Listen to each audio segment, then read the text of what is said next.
का जादू सिर चढ़ के बोला है और उसके ऊपर अगर एक कॉमन डिनोमिनेटर लें इन सारी प्रांतों के जहां जहां से नतीजे आए हैं, राष्ट्रीयता की भावना को लोगों ने महत्व दिया है, प्राथमिकता दी है। रेवड़ियां बहुत बांटी गई हैं, पर हिंदुस्तान का वोटर मैं दाद दूंगा, आई सैल्यूट द इंडियन वोटर साहब। कमाल है, चाहे वो अनपढ़ होगा, डिग्री नहीं होगी, गरीब हो सकता है, परंतु सूझबूझ इतना है कि उन्होंने रेवड़ियों के प्रलोभन से ऊपर उठ के राष्ट्रपिता को और राष्ट्र को नेतृत्व देने की काबिलियत किसमें। आज जो ये वोट पड़ा है ना साहब, ये छत्तीसगढ़ जैसे कांग्रेस जेब में डाल के चल रही थी, मध्य प्रदेश तो हमारा ही है और राजस्थान में हम जीत के आएंगे, ये जो भावना थी, इसको मोदी जी का नेतृत्व, मोदी जी की नीतियां और मोदी जी की नीयत, क्योंकि ये तीनों चीजें सामने अपोजिशन में दिखाई नहीं देती।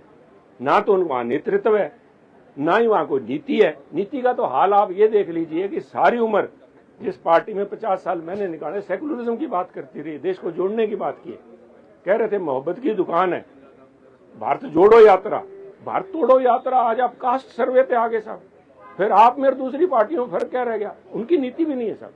कौआ चला हंस की चाल, अपनी चाल भी भुला, ना इधर कह रहे ना उधर कह रहे सनम, ना खुदा ही मिला ना वसाले सनम। वो हाल आज कांग्रेस पार्टी का हुआ है। और सबसे बड़ी बात है नीयत। नीयत कैसी थी, नीयत नेतृत्व की कैसी है, पार्टी की नीयत कैसी है साहब। इन्होंने, इनके लीडर्स ने, मैं कहूंगा, पार्टी की आइडियोलॉजी, पार्टी बहुत बड़ा एक इदारा होती है साहब। पार्टी कोई एक आदमी उसमें काली भेड़ाने से पार्टी नहीं थी, पर यहाँ तो बहुत सारी है, हर शाख पे उल्लू बैठा है। जो जिस प्रांत में भेजा गया लीडर, उन्होंने उसको एटीएम बना लिया साहब। कुछ पार्टी को एआईसीसी में पहुंच जाता था, बाकी सारों के सारे में वो लोगों ने आज रिजेक्ट किया है, क्योंकि मोदी जी स्टैंड्स फॉर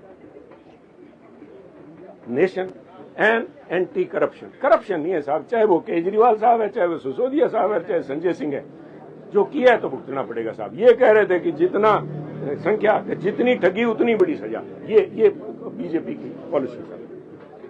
कांग्रेस के प्रधान ने 6 तारीख को इंडिया गठजोड़ की मीटिंग बुलाई है दिल्ली में, उसे देखिए, इस किस्म का जब झटका लगे, दुखदायी घटना हो, तो न्योता नहीं दिया जाता साहब। लोग अफसोस करने आया करते हैं, मुझे नहीं समझ आया ये न्योता क्यों दिया। उन्होंने तो खुद आके सारे के सारे, अगर इनके तैसी होंगे तो आके दुख प्रकट करने के लिए वैसे आ जाना था ना, इनको बुलाने की क्या जरूरत थी।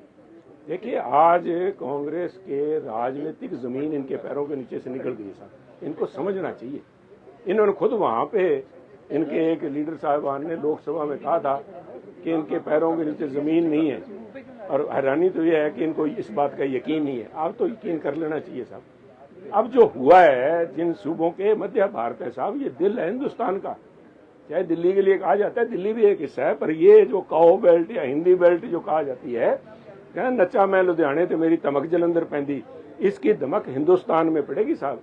और ये कहते हैं धर्म के नाम पे, अभी तो धर्म की बात भी कहीं नहीं है साहब। धर्म के लिए तो इन्होंने रूपरेखा बदल ली थी। जो लोग सेकुलरिज्म की बात करते थे, हर किस्म के रंग में नजर आए, उसके बावजूद लोगों ने रिजेक्ट किया। राष्ट्रीयता की भावना, राष्ट्र के प्रति लोगों ने अपनी प्रतिबद्धता दिखाई है, और उस प्रतिबद्धता का, राष्ट्रीयता की प्रतिबद्धता का प्रतीक है नरेंद्र मोदी, बीजेपी का संगठन, नड्डा साहब का नेतृत्व। जिस तरह से हमारे माननीय होम मिनिस्टर साहब ने कोऑर्डिनेट किया, सारे जो कमियां थी उनको दूर करने के लिए लगातार निरंतर प्रयास किया, उसका नतीजा ये है साहब। पर इस सब के अंदर सो बातें उभर के आती हैं, नेतृत्व, नीयत और नीति और राष्ट्रीयता का तड़का इसके ऊपर लगा है, और यही भावना आगे देखने को मिलेगी। Subscribe to one India channel and never miss an update.